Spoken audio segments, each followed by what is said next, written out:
You know, one thing I've never understood. Why do they always tell you don't feed the wildlife, but then you're allowed to feed birds? Does that make any sense to anybody?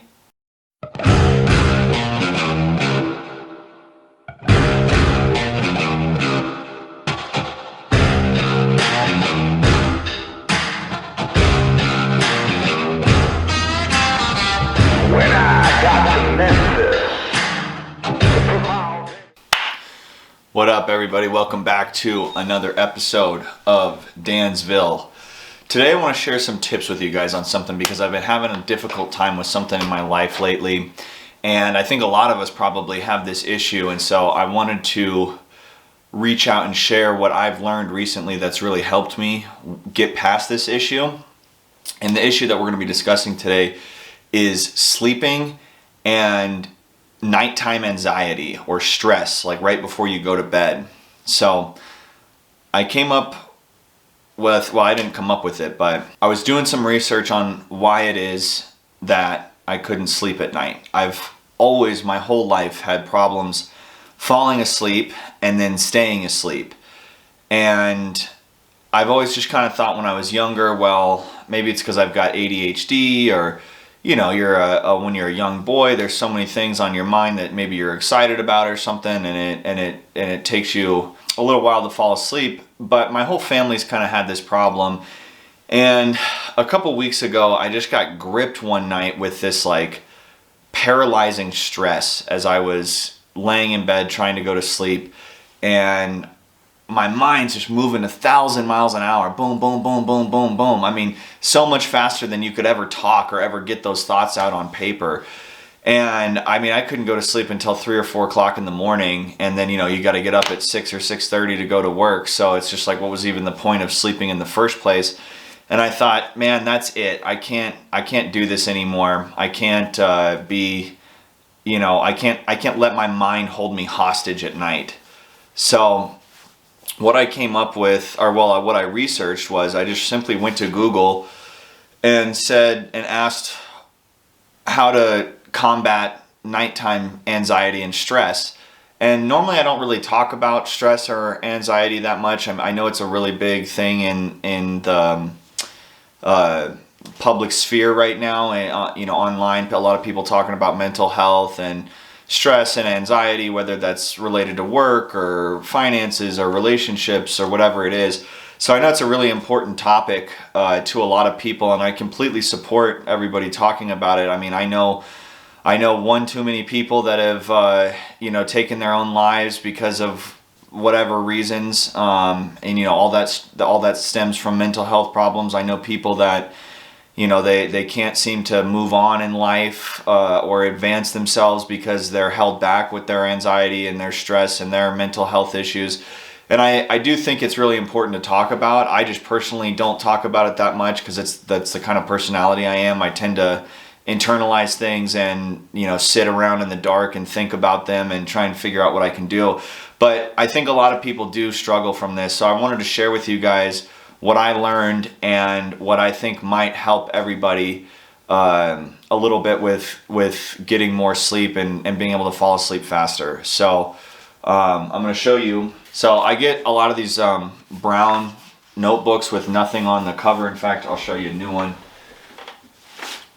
So you can order these in like a 12 pack, and they're just blank page notebooks, no lines or grids or anything, and they're not that long, and I use them for a variety of different things. Some of them I use for work, some of them I use for personal projects, or if I've got ideas for YouTube videos, I've got a YouTube one. And so the first thing when I was researching this sleep anxiety and how to reduce it, one thing that I learned was to get a notebook and write down what stresses you out at night before you go to bed.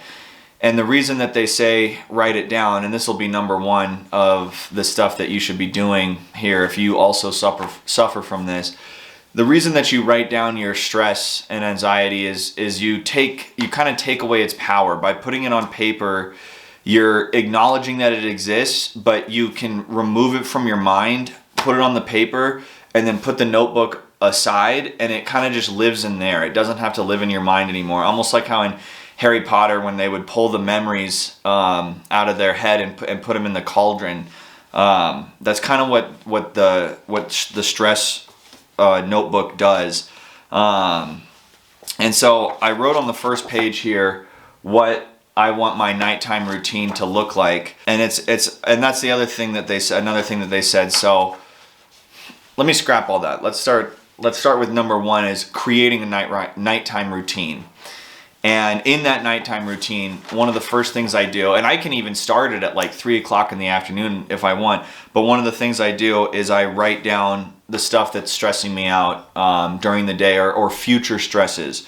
So, I might write down something like, increasing business at my shop. Or I might write down saving money, or whatever it is. That's the first thing that I do every night, is I write down what it is that's stressing me out, and I create a list, and I write it down in here. I'm not going to necessarily show you exactly what's going on here. I write down everything that's stressing me out. I date it, so I can just keep track, and I can just go day by day. And then after I write down what stresses me out, underneath that, I create a to-do list for what I need to do for the next day, so that that's not wearing on me at night. So you might say, oh, I'm stressed about this, but then also tomorrow I have to do A, B, C, D, E, F, G. You make this whole list in your head, and you're like, shit, am I gonna have enough time in the day to do that? I don't know. So I write down my to-dos for the next day underneath the list of stuff that stresses me out. So that's the second thing I do.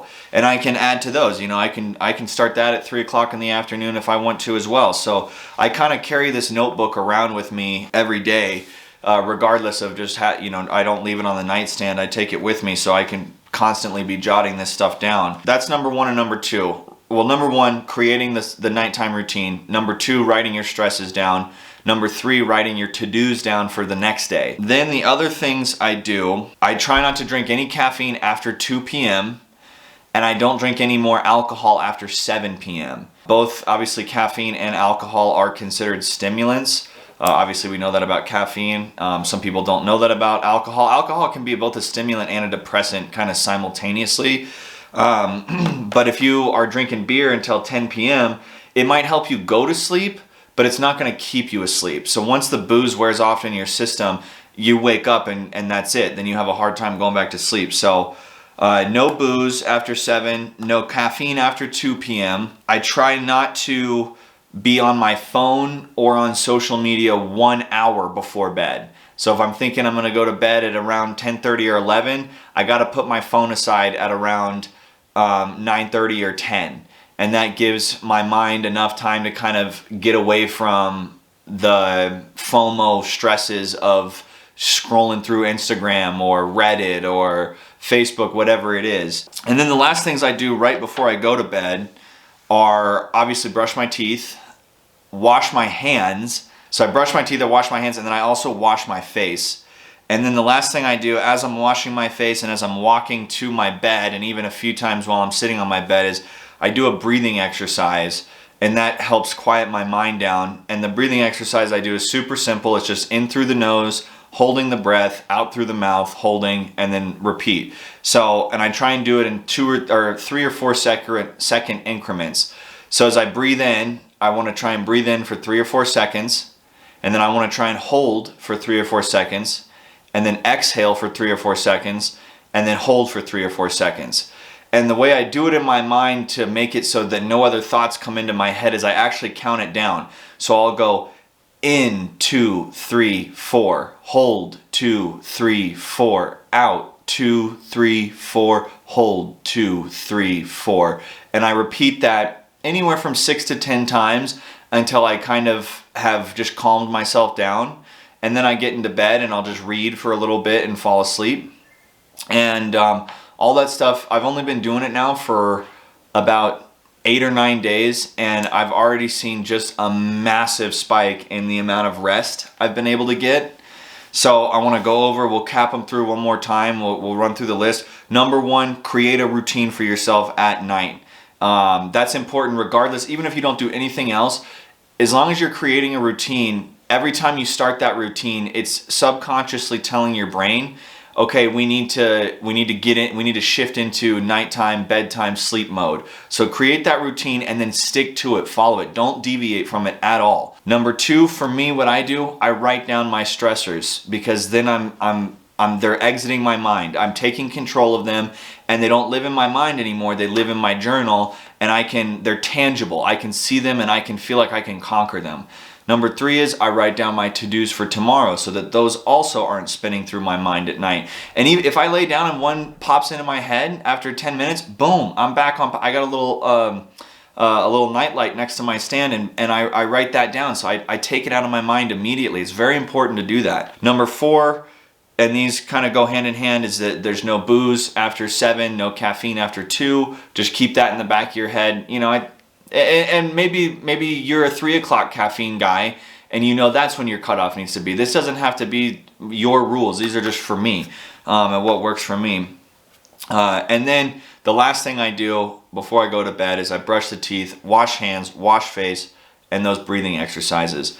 And I'm telling you guys right now, sleep is one of the most important things to humans, and both physical, mental health, all around well-being. I mean, they've now shown that, you know, not getting enough sleep can severely be detrimental to your life later in life, like with developing dementia or Alzheimer's. Your immune system will suffer from it. Your mental health suffers. So, you know, if you really want to take control of your life and pull yourself, you know, out of a funk or create healthier habits, a good night's sleep is probably the most important thing you can possibly do. I really hope this helps, guys. It's really important for your health to do this. You know, let's get better together. I mean, the better we can do as humans, as a society, the better that we can make our planet, and the more we can help our fellow man. So thank you all so much for watching this. I know it's a little bit longer one that I've been doing lately, but it really helps if you guys hit the like button so everybody else can see this too, other people that are struggling, and hit subscribe if you don't mind. I really appreciate it, and we'll see you guys on the next one.